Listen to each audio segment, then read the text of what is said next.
I'm back. Nova. Coming at you, baby. Coming at you.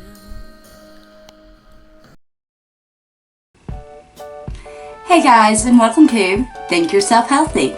For those of you that actually know me, you know I've suffered with manic depression for a very long time. And I have been reading up on quite a few things in the last few years on ways to help myself with these problems. And several of them I'll admit is hard to keep in mind day to day throughout, your day-to-day life. But if you can, they are really helpful. And I thought I should come to you and share some of these tips with you now. According to psychologists, changing the way you think is the best way to improve your overall physical health and mental health. How you think determines what you eat, how often you exercise, how you react to stress, your mood, your goals, ambitions, disappointments, the risks you take, and how much sleep you get. In short, healthy thinking is what keeps you well. Doctors don't fully understand the link between thinking and health.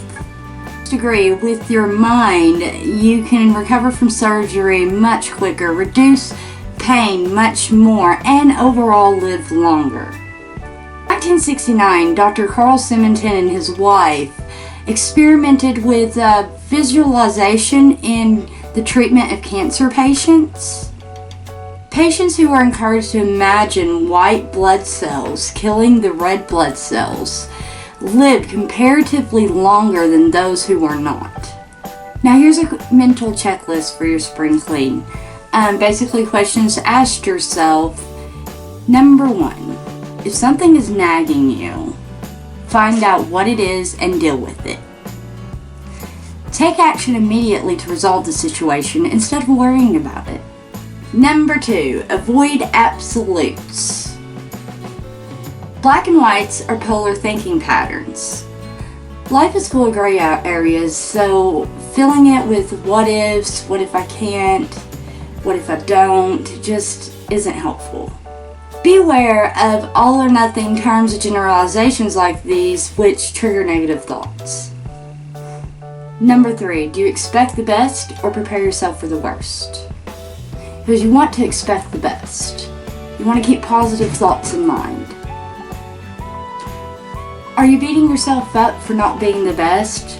For example, stopping YouTube because you're not getting a lot of views. You're never going to be the best if you don't try.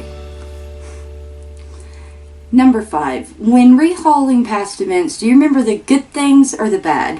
What your mind automatically jumped to will help you see if you're a optimistic or pessimistic kind of person.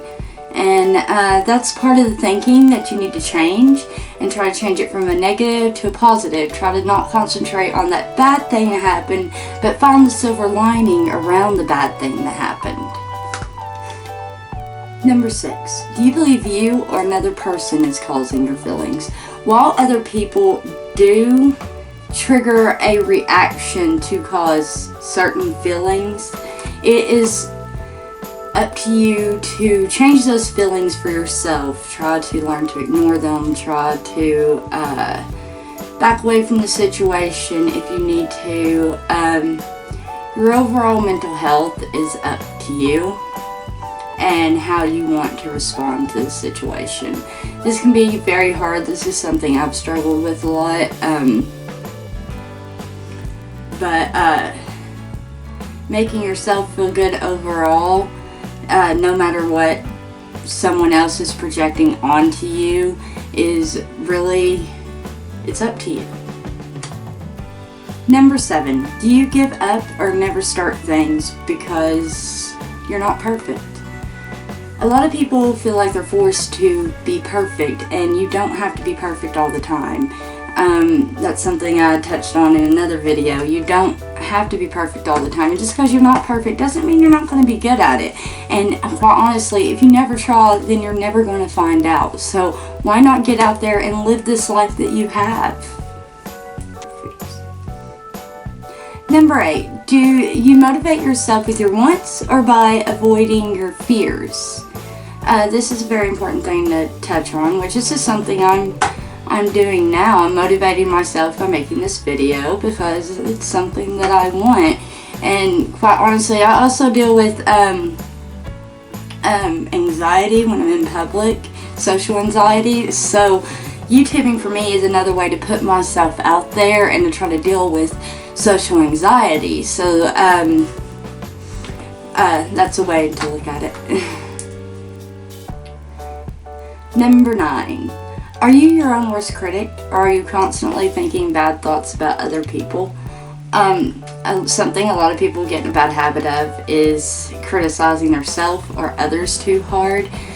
Criticizing myself is something I have been bad at. It's one of my faults. I'm probably one of my own worst critics.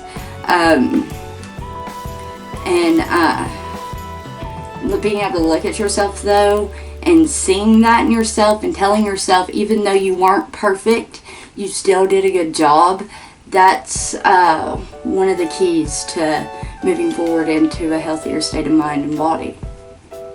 Number 10, do you believe that your mind creates your reality, good or bad? It's kind of what I was talking about in the beginning, thought creates reality, thought creates mental and physical health. It's something that's been said for generations, and it's something I personally believe is true. And one reason you should really watch the way that you think, and one reason I've been trying to watch the way that I think. Number 11, do you trust in your ability to change? Because if you don't trust in your ability to change, then it's going to be very hard for you to change. One of the first steps in changing is believe that you can. Kind of like with anybody that's any sort of addict. You have to believe you can quit. You have to believe you can change. It's the same way with mental health.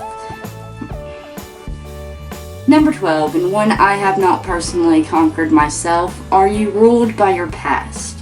Many people have so many bad experiences in their past, people that died, left them, hurt them, that they are in the present ruled by those times and keep themselves down and depressed. That's one of my main problems. But the key to that is just trying to let go and know that better days are coming and that you can get past this. You are strong enough. 13. Do you value your own thoughts or view them with suspicion?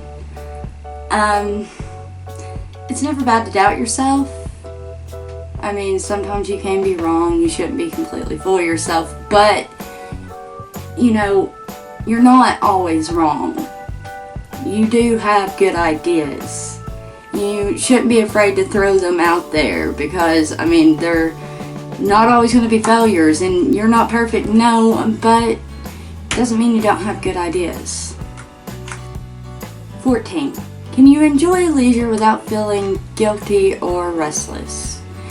If you're having this problem, then this is probably a sign that you're either really stressed out about one reason or another, work, not having enough money, whatever it may be. And the thing is, relaxation is very important for mental health.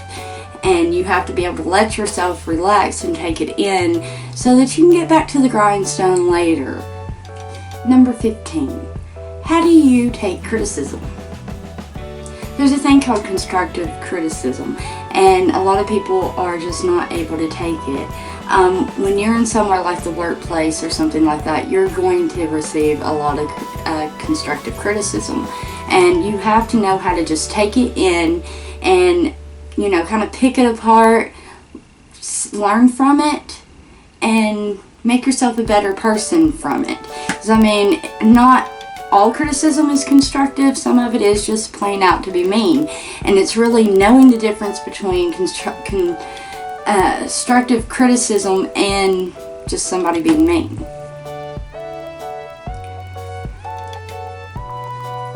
Number 16. Are your waking thoughts positive or negative? Like I touched on before, people with negative thoughts tend to live shorter lives. If you can change your thinking, that's really what you want to do, is change your thinking to a more positive way of thinking. Find the silver lining in things. Look at yourself and ask yourself this question, and if you figure out that it's negative, then, like I did, then you really want to try to change your thinking and try to stay in the positive. Number 17. Do you take time to appreciate your achievements? No, it's never good to glow, but appreciating something that you've been successful of is not bad. It's okay to appreciate hard work that you have done and, feel good about it. Number 18. Do you listen to your body? You're not going to stay healthy if you don't listen to your body. You have to listen and go to the doctor if you need to go to the doctor and things of that nature. It's a simple, basic question. Number 19. Can you look honestly at what needs to be changed in your life and begin today? Because until you can do that, there isn't going to be any change in your mental health. It's like a drug addict, like I said before, or any sort of addict. You have to want to change. And if you don't want to change, then you're not going to. This is really all in your hands. Number 20. During a typical day, what do you look out for? Miracles or obstacles? Because, it's kind of the same thing as negative or positive. You got to find the silver lining. Alright guys, I hope you enjoyed that. That was the 20 questions you should ask yourself to try to change your mental thinking for a healthier body and life. If you like this, comment, subscribe down below, and I'll see you next video. Oh, share. Bye.